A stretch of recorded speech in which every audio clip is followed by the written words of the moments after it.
诡案实录之诡异的车祸。2016年10月2日，西部一个高速公路上，一辆警车飞驰而来。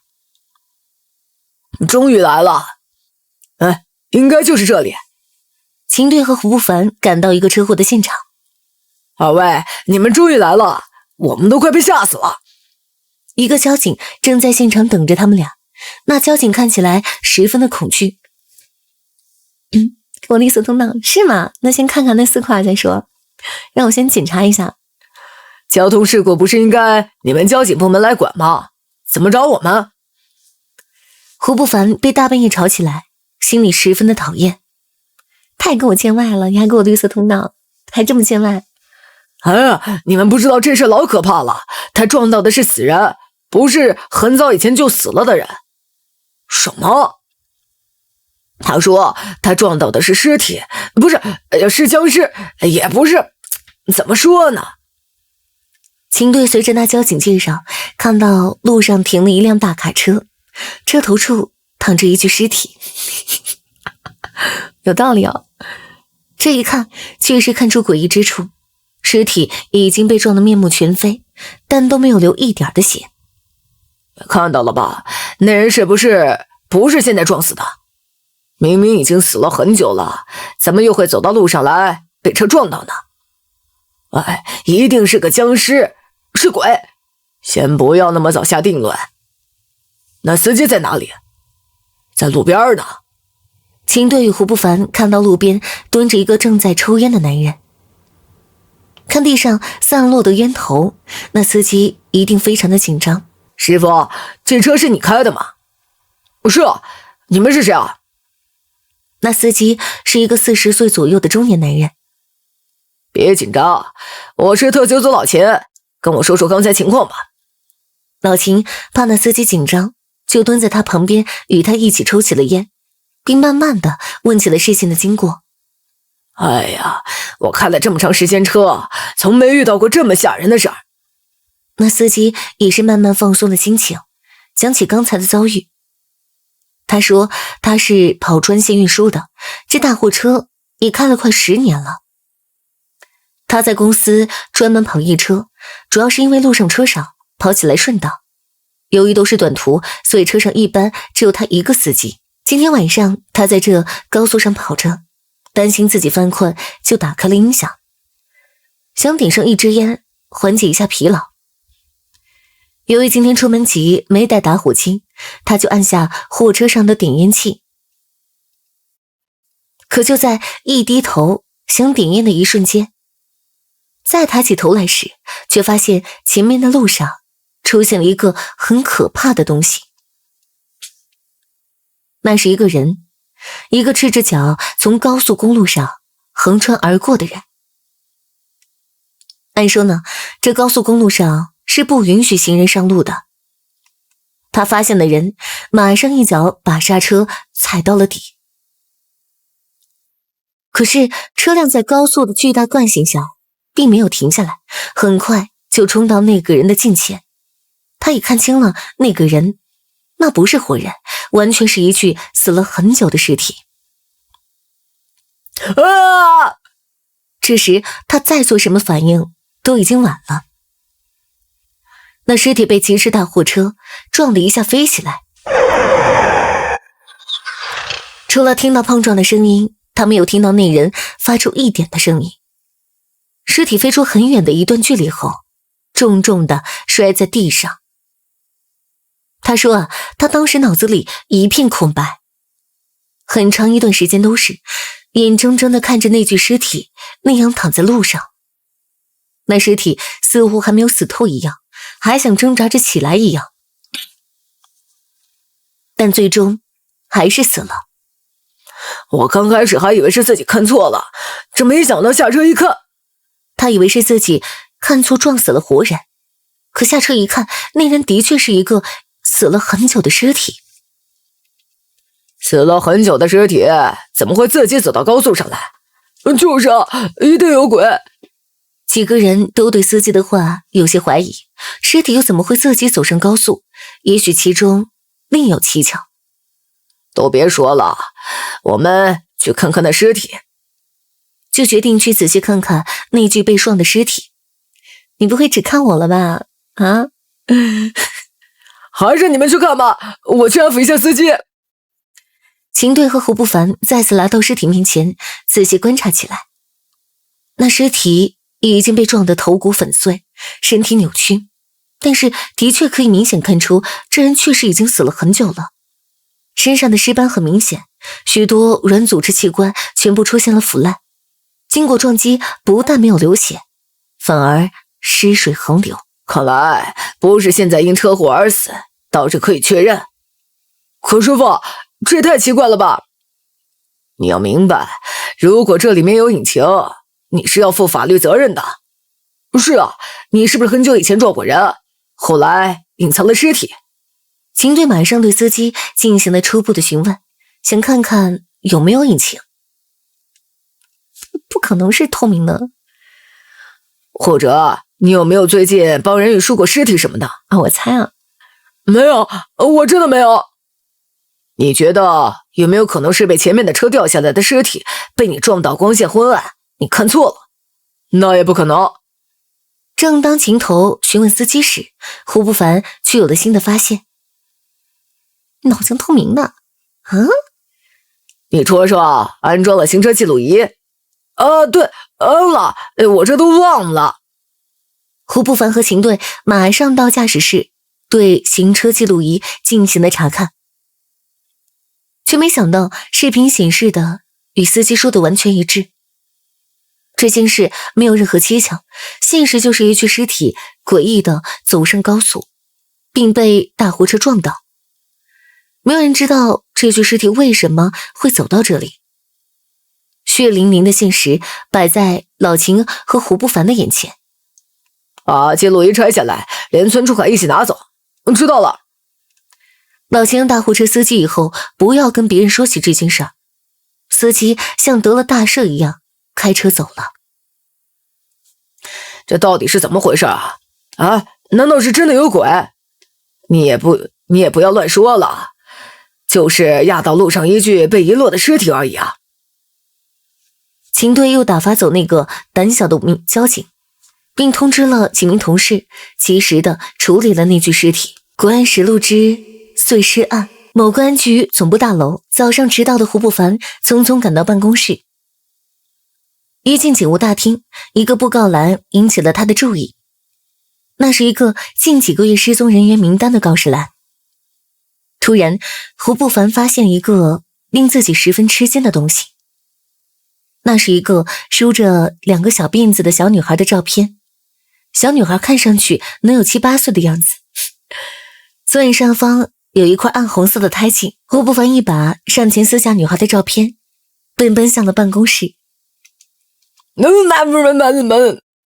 师哥，你说的是什么？把嘴里的东西拿出来再说。我是说，这个女孩找到了，不是，是约翰了。快跟我去抓凶手，再晚他就跑了。这个好长时间没有线索了。哎呀，没时间解释了，小飞，快跟我走。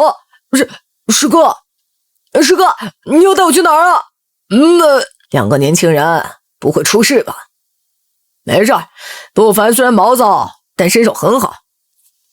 2人驾车很快赶到西城区公园旁的一个小区。师哥，要不要观察一会儿，摸摸底下？嘘。胡不凡没等乔飞观察一下四周，就一脚踹开了房门。不许动，双手抱头，靠墙蹲下。朝着屋内大喝了一声。什么人？屋里还真有一个光头的中年男子，正在收拾行李，看起来马上就要离开本地了。别以为有枪老子就怕你，这有本事呢，就开枪打死我。那光头男人见有警察举枪突然进门，却并未害怕，反而顺手操起放在床上的斧子。打不死我，老子就砍死你们！朝着胡不凡就砍了过来。胡不凡没有等他斧子砍下，突然一个飞腿正踢中光头的下巴。那人被踢飞2米多远，一下子撞塌了木床板。就这一下，就让那光头男人失去反抗的念头。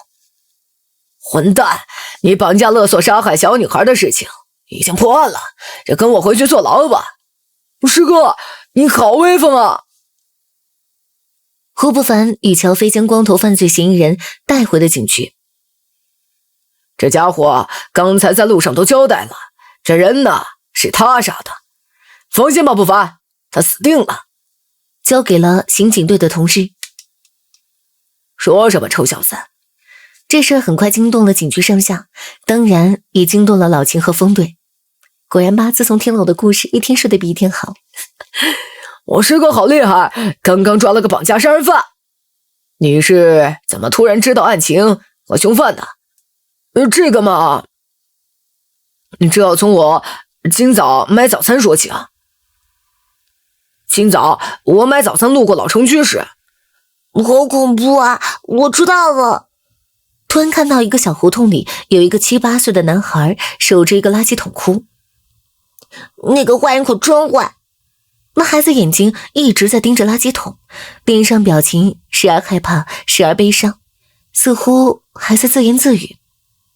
小朋友，你一个人在这里是干嘛呢？你爸爸妈妈呢？我十分奇怪，一个这么小的孩子怎么一个人在这里做奇怪的事儿，就上前好奇地问了一下。大哥哥，这里有一个小姐姐，她全身都是血，好可怕，也好可怜呢。没想到那男孩却跟我说，这里有一个小女孩的鬼魂。你看，她就在那里。我顺着小男孩的手指往垃圾桶看去，却什么都没有看到。小孩子不可以恶作剧的。大哥哥，我没有骗人。我觉得小男孩一定是在恶作剧，毕竟现在正是万圣节。好吧，我跟这个大哥哥说。没想到那个孩子却好像跟旁边的人对话一样，完全没有把我的话放在心上。大哥哥，这个小姐姐让我给你讲一个她的故事。随后他跟我说，旁边的小女孩让他给我讲一个故事。他说他是第2小学的学生，叫程家彤。有一天呢，被一个坏人给绑架了。坏人从他父母那里很快拿到20万的赎金。拿到钱后，坏人并没有把他放了，而是把他拉出了城，来到郊区。在郊区一幢很破旧的房子里，那个坏人向他举起了斧子。那个坏人没有一点的迟疑，反而还很享受。他说，坏人在砍他身体时，那可怕的笑容让他永远也忘不了，所以他死后也不肯去找那个坏人了。后来变成鬼，在一旁看着那个坏人把自己的身体切碎，装到垃圾袋里，然后丢到这个垃圾桶。他说，他眼看着那个坏人逃之夭夭，却无能为力，一直盼着有人能发现自己的尸体，好抓住坏人。可是没人发现，那个垃圾桶很快被扔进更多的垃圾，后来又被垃圾车收走，填满了。他说他的父母到现在也不知道他已经死了，还在给坏人拿钱，也不敢报警。那男孩给我讲完女孩的故事，又似乎跟女孩鬼魂对话一样，跟我说起了线索。他死的时候穿了一件粉红色的毛衣。男孩说，那女孩死时穿了一件粉红色的毛衣，扎了2个辫子，这左眼额头上呢还有一块胎记。他说那个坏人就快跑了，你要快去抓住他，你要来不及了。并且接下来开始跟我说起那犯人的情况。那个坏人就住在西城公园旁边，一个叫金地的小区2号楼1单元102室。他有一把很可怕的斧子，你要小心啊！要快去，他要走了。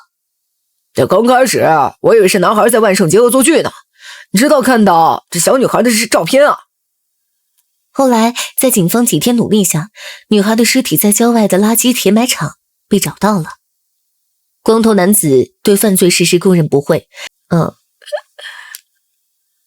西部一个大型城市的繁华公路上，师傅，这么着急，是个什么案子？老秦与胡不凡正赶往当地的公安局总部。是个连环凶杀案团伙，手段极其残忍。而正在翻阅案卷的老秦一边看一边眉头却愤怒地竖了起来。案卷记录，主犯以某某为首的3个犯罪团伙，以调查婚外情为由，专门诱骗已婚妇女，诱骗至无人处，并将其暴力绑架，用作案货车运到城郊团伙驻地后，并将被害者抢劫、强奸，最后杀害。为了毁灭证据，杀人后便会碎尸，然后放入一个很大的塑料桶里，再用事先准备好的硫酸将尸体融化，残液倒入下水道或者是附近荒野。此犯罪团伙极其偏酷，极其疯狂，几年间用这种方法连续杀害了9名妇女。这居然这么凶残！但是还不止这些，更加灭绝人性的是最后一件。这最后一名死者被杀害后，他们居然扒了人皮做衣服。什么？这扒人皮还做衣服？小心一点开车，知道了，师傅。听到凶犯剥人皮做衣服，胡不凡也是十分震惊。凶犯已经被抓，好像是有问题不肯交代。2个人一路驱车赶到办案公安局总部大楼。师傅，就是这里。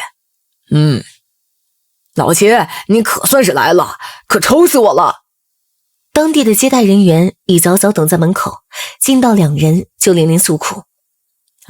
还没恭喜你们破获大案，怎么还唠叨上了？哎呀，别提了，主犯对所有的罪行都交代了，可最后这一次扒皮的动机就是不说。你们不用问了，都是我干的，我只求早点死就好了。主犯尹某某知道自己罪行滔天，已经抱了必死的决心，对9起杀人案全部认罪。说，为什么最后一次没有毁尸灭迹，而是扒皮做了衣服？但是我们的办案人员必须弄清楚他们每一次杀人动机和细节，其余的他全部都交代了，只有最后这次扒皮的行为。我只求一死，早点判决吧。每次问到这个问题，他都会低头不语，似乎下定了要把秘密带到棺材里的决心。我看他知道难免一死，很难撬开嘴巴，不如从他下面的同伙了解一下吧。他不说，我们怎么给受害人家属和市民一个交代呀？老秦办案经验丰富，对主犯尹某某的心理做了一番分析，决定从团伙下属成员作为突破口。那我这就去安排提审从犯曹某，别忘了带上那件人皮衣服。除了要审问从犯，老秦还叮嘱要带上那件人皮衣服，他觉得那可能是问题的关键。从犯曹某很快由看守所被提到了办案机关。对于一名即将被判处死刑的犯罪嫌疑人，沉重的枷锁让曹某行动十分迟缓。我们想知道扒人皮的事儿，还有什么好问的？人我杀过，我都承认。对于犯下如此罪行的犯罪分子，都抱有必死决心，所以对于审讯都是不愿意配合的。扒人皮的是老尹，不是我，你们不要问我，我不知道。可当提到扒皮案时，他却显得十分紧张，但是尹晴同样的不愿透露。老秦和胡不凡知道他肯定是不肯配合的，对视了一下，决定给他上些手段。你睁大眼睛看看这是什么？这就是你们做的人皮马甲，想不想穿上试试啊？铁窗外的胡不凡突然站起来，手里提的正是那件人皮做的衣服，一件人皮马甲。不是，人皮真的可以做衣服吗？我只要稍微交代一声，跟你同牢房的人肯定会很愿意帮你穿上的。不要，我不要穿那件马甲，我不要。听到要给他穿那件人皮马甲，曹某显得极度的恐惧。不要还不快老实交代，为什么要扒人皮做衣服？老秦知道他这次的宝押对了，这都是他愿意信那老头的话。曹某的心理防线彻底的崩溃了，开始交代起了扒人皮的经过和动机。对，原来他们之前都是保持着杀人后必毁尸灭迹的原则，也因此从未出过这事儿。可是那晚他们正在处理第8个受害者尸体的时候，却出了意外。不好，这外面有人，快去看看！门外一阵响动声，让他们知道一定是被别人发现他们杀人的事儿。不要杀我！我啥也没有看到啊！我们跑到院子里，发现墙角蜷缩着一个老流浪汉，神情很是紧张。只要你们不杀我，我就告诉你们一个天大的好事，让你们后半辈子都欲仙欲死。那流浪汉为了能活命，就说他知道一个古老的人皮法术。少拿话冒老子，你今天是必死无疑了。刚开始我们都不相信，只想快点杀了他灭口。你别不信，那女的会永远跟活着时一样漂亮，而且很听话。可那老头说，他说的都是真的，只要封住人体的七窍，灵魂就会留在人皮上，做一件衣服穿上，他就会天天晚上来伺候自己，十分听话。那女的那么漂亮，就这样毁了，哎呀，真是可惜呀。那老头说，他年轻时就穿过一回人皮衣服，那感觉一辈子也忘不了。啊，都是要饭呢啊！别杀我，我说的都是真的。老尹听完老头的话，还是没有放过那个流浪汉。后来，流浪汉的尸体也被我们一起处理了。啊，这怎么能下得去手啊？咦，这老大是不是疯了？可是再一次抓到女人的时候，老尹就像着了魔一样，一定要扒一张人皮试试。最后抓来这个女人有点姿色，他就把那个女人的七窍都缝了起来，想要按老头说的扒人皮。我和另外一个同伙实在是看不下去了，都躲在屋外。说实话，杀人的事儿我们都做过，但是这活剥人皮的事儿，我们都没有那个勇气。大约过了半个小时左右，他从屋子里出来了。你们两个孬种，看看我的手艺怎么样？嘿，样子活像是一个来自地狱的恶鬼，而手里正拿着那个女人的整张人皮。看着他那狰狞的样子和那张带血的人皮，我们俩心里都不住地打着寒战。走，去睡觉，我要看看那妮子多听话。后来他更是丧心病狂，用那件人皮做了一件马甲，穿在身上想试一下效果。可没想到晚上我们却都被他的一声惊叫给吵醒了。他喵的，我被那老变态给骗了。我们看他从梦中惊醒，神情十分惊恐，似乎做了很可怕的噩梦。